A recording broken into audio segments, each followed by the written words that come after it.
Don't run now. Do not run now. Don't run when things get hard. That is exactly what I am telling Jacob in this story. We're continuing with the second installment of the dysfunctional families of the Bible. And hi, my name is Jackie. I'm the Abundant Life Guru, where I talk all things beauty, Bible, and money. Let's get into it. So, we're continuing with the story of Jacob and Esau. But to recap, Jacob stole Esau's birthright at the urging of his mother. And after he stole Esau's birthright, Esau wanted to kill him and he ran. He ran to his uncle Laban's house. He ends up marrying Laban's two daughters. Things got hectic over there. God told him to get up out of there, and he did. And that brings us to Genesis chapter 32.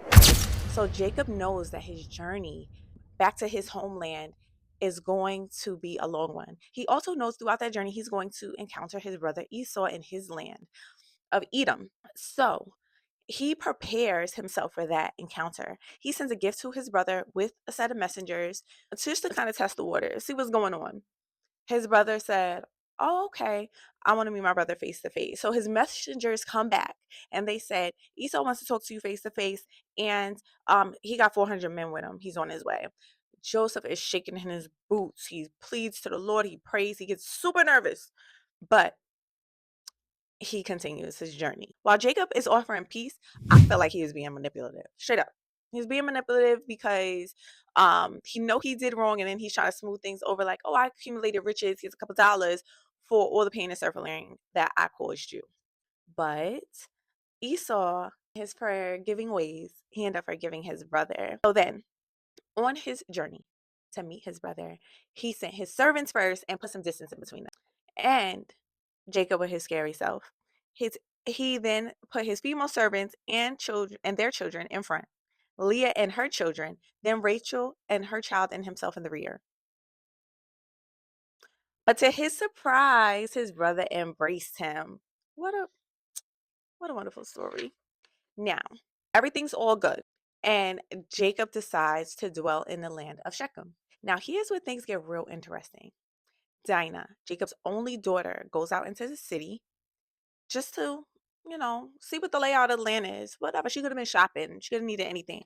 And she is seen by the prince of the city, Shechem, Prince Shechem, town named after him and everything. And Shechem is so smitten by her, he violates her in the worst way. He takes advantage of her, and she goes back and she tells her father, Jacob. And you know what Jacob does? Jacob does nothing. He literally does nothing. I'm going to go to the verse. It's in Genesis chapter 34, verse number 5. He says, when Jacob heard that his daughter Dinah had been defiled, his sons were in the fields with his livestock, so he did nothing about it until they came home. But when her brothers came home, they were on 100. They were on 10, and they were very angry. But what's sad about this situation is Jacob offered no fatherly advice to neither his sons nor Dinah. But I digress. So after all of this, Shechem comes to Jacob's house and said, I want to marry your daughter. His father saying, I want to marry, can my son marry your daughter? We'll give you cattle. We'll give you riches. We can intertwine our families. Your family can marry the women of our land. Our women can marry the men of your land. We're going to become as one. But Jacob still does nothing. He says nothing. But the brothers devised a plan. They said, okay, you know what? My sister's not marrying anybody uncircumcised.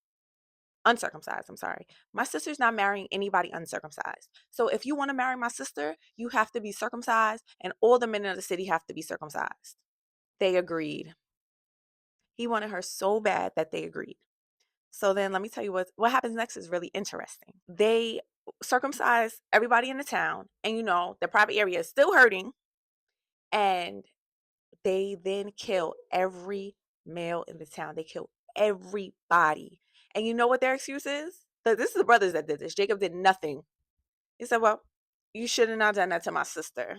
You know what? After all this, after the brothers killed everybody in the town, do you know what Jacob said? I'm going to read it for you. Then Jacob said to Simeon and Levi, you have brought trouble on me by making me obnoxious to the Canaanite and Perizzites, the people living in this land. We are few in number, and if they join forces against me and attack me, I and my household will be destroyed. But they replied, should he have treated our sister like a prostitute?